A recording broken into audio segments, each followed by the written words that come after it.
நண்பர்களே, நம்மளுடைய வள்ளலார் அவர்களுடைய அடிப்படை கொள்கையே ஜீவகாருண்ய ஒழுக்கம் தான். அதாவது எல்லா உயிர்களிடத்திலும் அன்பு காட்ட வேண்டும், எல்லா உயிர்களும் இன்புற்று வாழ்க அப்படின்னு தான் சொல்லியிருக்கிறாங்க. நம்ம எல்லாருக்குமே தெரியும். ஆனால் இன்றளவும் சில மனிதர்கள் சமயத்தின் பெயராலையும் மதத்தின் பெயராலையும் உயிர்களை கொன்று வகை வகையாக சமைத்து சாப்பிடுவது என்பது இன்றளவும் இந்த உலகத்தில் நடந்து கொண்டுதான் இருக்கின்றது இல்லையா?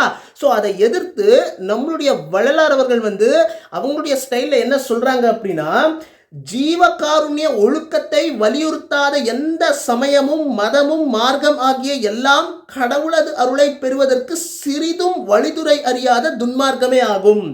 உள்ளொளியாம் கடவுள் சிற்றொளியை தாங்கியே எல்லா உயிர்களும் விளங்குகின்றபடியால் அவ்வுயிர்களின் தேகங்கள் எல்லாம் கடவுள் வாழும் ஆலயங்களாகும்.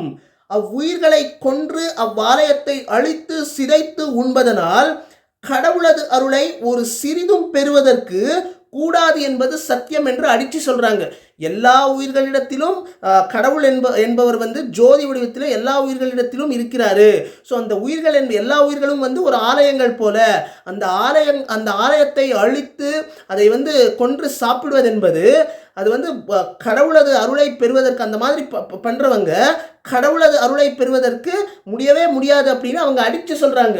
ஸோ வள்ளலார் அந்த காலகட்டத்தில் சொன்ன எல்லா விஷயங்களுமே நம்மளால கடைபிடிக்க முடியுமா அப்படின்னு கேட்டிங்கன்னா கேள்விக்குறிதான். என்னாலே கடைபிடிக்க முடியாது இல்லையா? நம்மை போன்ற அற்ப மனிதர்களால் வள்ளலார் சொன்ன அனைத்து விஷயங்களுமே கடைபிடிக்க முடியாதுதான். ஆனால் வள்ளலாரை பற்றி நம்மளால் முடிஞ்ச அளவிற்கு தெரிஞ்சுக்கிறதுக்கு முயற்சி பண்ணுவோம். அதே மாதிரி வள்ளலார் சொன்ன விஷயங்களில் சில விஷயங்களாவது நம்முடைய வாழ்க்கையில் நம்ம கடைபிடிக்கிறதுக்கு நம்முடைய வாழ்க்கையில் நாமளும் கடைபிடிக்கிறதுக்கு முயற்சி பண்ணுவோம் அப்படின்னு சொல்லிட்டு அருட்பெருஞ்சோதி தனி பெருங்கருணை அருட்பெருஞ்சோதி.